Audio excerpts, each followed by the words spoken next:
The snow girl ये एक mystery thriller series है जो नेटफ्लिक्स पर रिलीज हुई और मैं आप लोगों को ये भी बता दूं कि इस सीरीज की टोटल 6 एपिसोड्स हैं और हर एपिसोड 40 से 45 मिनट के बीच की है और इस सीरीज को नेटफ्लिक्स पर हिंदी लैंग्वेज में रिलीज नहीं किया गया है और मैंने बस अभी कुछ देर पहले ही इस सीरीज को देखकर खत्म किया है और अब मैं आप लोगों से अपने इस रिव्यू के जरिए मेरा इस सीरीज को देखकर जो भी एक अच्छा या बुरा एक्सपीरियंस रहा है वो शेयर कर रहा हूं। तो चलें बिना कोई टाइम वेस्ट करे बात कर लेते हैं कि मेरे सीरीज को देखकर एक्सपीरियंस कैसा रहा। तो पहले तो मैं आप लोगों को इस सीरीज की कहानी के बारे में थोड़ा बहुत बता देता हूं। आप इस सीरीज में देखेंगे एक यंग इन्वेस्टिगेटिव जर्नलिस्ट मीरन की कहानी जो इन्वेस्टिगेट कर रही है एक छोटी बच्ची के मिसिंग केस को। तो क्या मीरन उस बच्ची को ढूंढने में उसके पेरेंट्स की मदद कर पाएगी या नहीं और उसको किस तरह के चैलेंजेस का सामना करना पड़ेगा, वो सब जानने के लिए आपको देखना होगा इस सीरीज को। अब बात करें कि मेरा एक्सपीरियंस इस सीरीज को देखकर कैसा रहा, तो सच कहूं तो मुझे तो ये सीरीज कुछ खास पसंद नहीं आई। ऑल्दो जो इस सीरीज की मिस्ट्री है, जो मीरन का इन्वेस्टिगेशन प्रोसेस है, वो आपको इस शो से डिसेंटली एंगेज कर रखेगा अगर आपको स्लो बर्न मिस्ट्रीज देखना पसंद आती हैं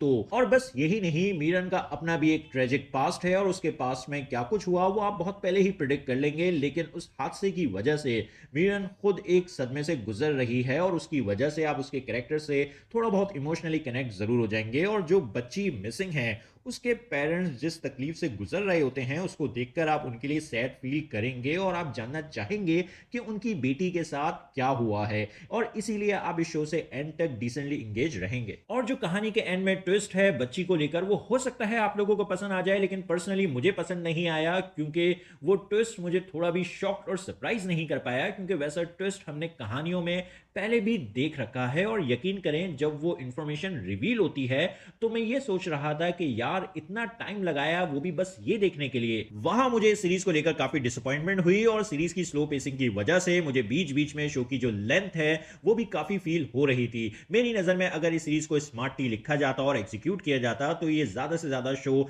4 एपिसोड्स के अंदर भी खत्म किया जा सकता था। जिस तरह से इस सीरीज की एडिटिंग की गई है उसको लेकर मेरी काफी मिक्स फीलिंग्स हैं। इन शॉर्ट मैं सीरीज को रेट करूंगा 7 आउट ऑफ 10 और आप लोगों से बस इतना ही कहूंगा कि अगर आप लोगों को स्लो बर्न मिस्ट्री थ्रिलर्स देखना बहुत पसंद आते हैं तो फिर आप अपनी एक्सपेक्टेशंस को ज्यादा हाई ना रखते हुए अपने टाइम पास के लिए इस सीरीज को एक बार जरूर देख सकते हैं। और हाँ, ये सीरीज फैमिली के साथ देखने के लिए नहीं है क्योंकि इस सीरीज में आपको कुछ सेक्सुअल वायलेंस के सीन्स देखने को मिलेंगे और थोड़ी बहुत अडल्ट लैंग्वेज भी आपको इस शो में सुनने को मिलेगी। लेकिन अच्छी बात यह है कि जिस केस की इन्वेस्टिगेशन आपको इस सीजन में देखने को मिलेगी उस केस को इसी सीजन के अंदर सॉल्व कर दिया गया है। आपको सीजन 2 के रिलीज का वेट नहीं करना पड़ेगा, लेकिन साथ ही साथ इस शो के क्रिएटर्स ने सीजन 2 के लिए भी डोर्स को ओपन रखा है और सीजन 2 में हमें एक दूसरे केस की इन्वेस्टिगेशन देखने को मिलेगी। तो आप लोगों को ये सीरीज कैसी लगी अपने ओपिनियन कमेंट बॉक्स में जरूर दें। मेरी वीडियो पसंद आई तो लाइक करें और चैनल को सब्सक्राइब करना मत भूलें। फिर मिलते हैं किसी और वीडियो में। शुक्रिया।